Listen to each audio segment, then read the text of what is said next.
BJP सरकार आएगी तो महिलाओं के सच्चे सशक्तिकरण का रास्ता खोलेगी। और यह हमारा ट्रैक रिकॉर्ड है। इसलिए आज पूरे देश में बहनों बेटियों की फर्स्ट चॉइस बीजेपी है।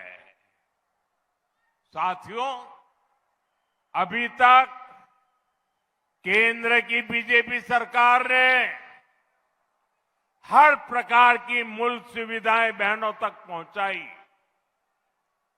देश की 3 करोड़ बहनों को लखपति दीदी बनाया। लेकिन ये बहुत आवश्यक है कि देश के लिए होने वाले फैसलों में भी महिलाओं की भूमिका और अधिक बढ़े।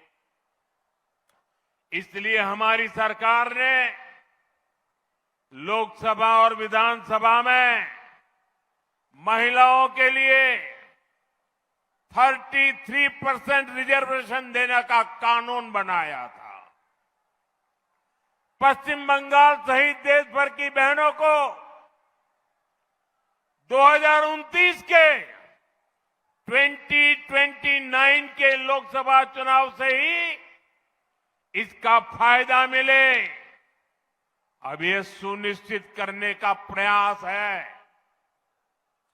इसलिए सरकार ने 16, 17, 18 अप्रैल को संसद का विशेष सत्र रखा है। माताओं बहनों का यह हक 40 साल से लटका हुआ है। अब और ज्यादा देरी ठीक नहीं है। और हाँ साथियों, मैं कूच बिहार से देश के सभी राज्यों को फिर भरोसा दिलाता हूं कि जिन भी राज्यों ने जनसंख्या नियंत्रण में अच्छा काम किया है, उनको सीटों के विषय में कोई नुकसान नहीं होगा। सभी का फायदा ही होगा।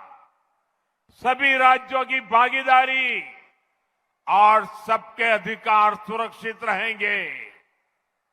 हम संसद में इस पर पक्का ठप्पा लगाना चाहते हैं कि महिलाओं के लिए अतिरिक्त सीटें बढ़े, ताकि राज्यों को इसका बड़ा फायदा मिले। साथियों, ये पूरे देश का काम है। ये किसी एक दल का काम नहीं है। इसलिए बीते दिनों हमने सभी पार्टियों से इसको लेकर चर्चा की है। मैं फिर से सभी दलों से कहूंगा कि आइए महिलाओं के हक के इस काम को सर्वसम्मति से मिलकर करते हैं। सभी दल अपनी सकारात्मक भूमिका निभाएं। मैं बंगाल की अपनी माताओं बहनों से कहना चाहता हूं, आप भी सभी राजनीतिक दलों पर दबाव डालें। उनसे कहें कि वो संसद में खुले मन से महिलाओं के अधिकार के इस कानून का समर्थन करें। साथियों, हमारा बंगाल एक समय भारत के सबसे विकसित राज्यों में से एक होता था। विकास, व्यापार, उद्योग, कला, संस्कृति, हर क्षेत्र में बंगाल आगे रहा था। लेकिन फिर बंगाल पर ग्रहण लग गया।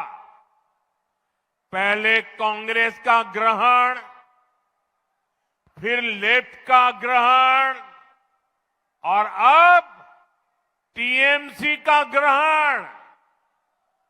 और इसका नतीजा ये हुआ, बंगाल के विकास की चमक फीकी पड़ती चली गई। এবিপি আনন্দ এগিয়ে থাকে এগিয়ে রাখে।